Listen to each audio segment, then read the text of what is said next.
Hey team, Coach Beaux Dyson here. Have you ever worked with someone who makes endless excuses about everything? Totally sucks, yeah? You wish you'd never had to deal with this person and probably preferred that you'd done the job your dang self.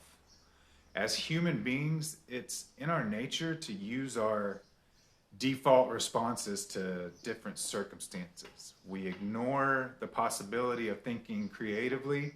Then, as an alternative, we choose familiar and sometimes nonsensical excuses just to get things over with. But if we aspire to be leaders, parents, and teachers, great coaches, and avoid making these trivial excuses, let's understand why we first make them, okay? Do you have a mission? Do you know what you want? Do you have an objective in mind?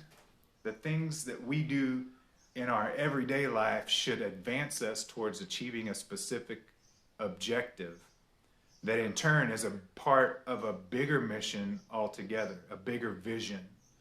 But if we don't have realistic and measurable goals, we're going to have less care for what is actually happening around us. And with that, it's very easy to make excuses, even to ourselves, to avoid doing something valuable. Are you afraid?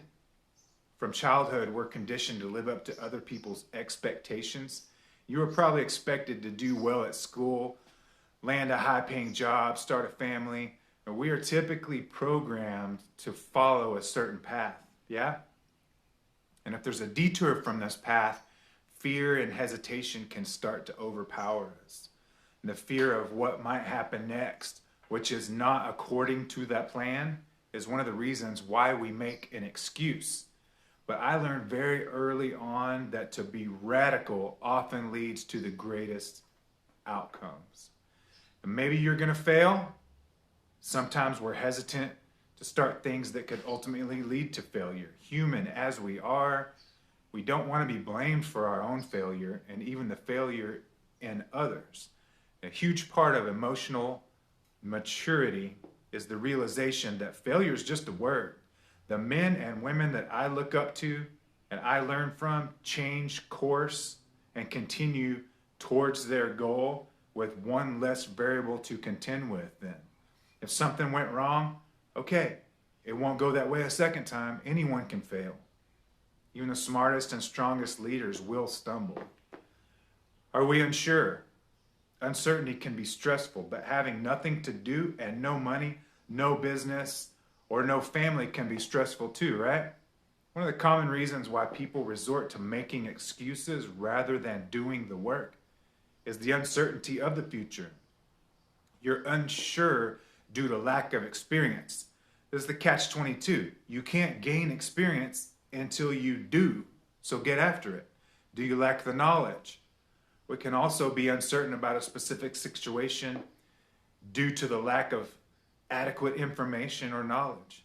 If we have a great idea, we may shy away and hide it because we're not equipped with the right knowledge. You might think that the other guys will question your idea because you didn't have knowledgeable expertise. But here's the real talk. When we make excuses, things don't get done or aren't done as well or quickly as they should. But bland and trivial excuses are oftentimes the main reason why people aren't able to accomplish their life plans. It becomes 100% limiting when making excuses becomes a habit. The excuse is seen as justification by yourself not to do what really does need to be done. We need to take some time for some serious critical self-reflection and ask yourself if your excuse habit is what's really holding you back. Do you see any of these symptoms in your own little world? And if so, then knock it off. Take the reins. Get things done. You've been ready for a long time, and your time is now.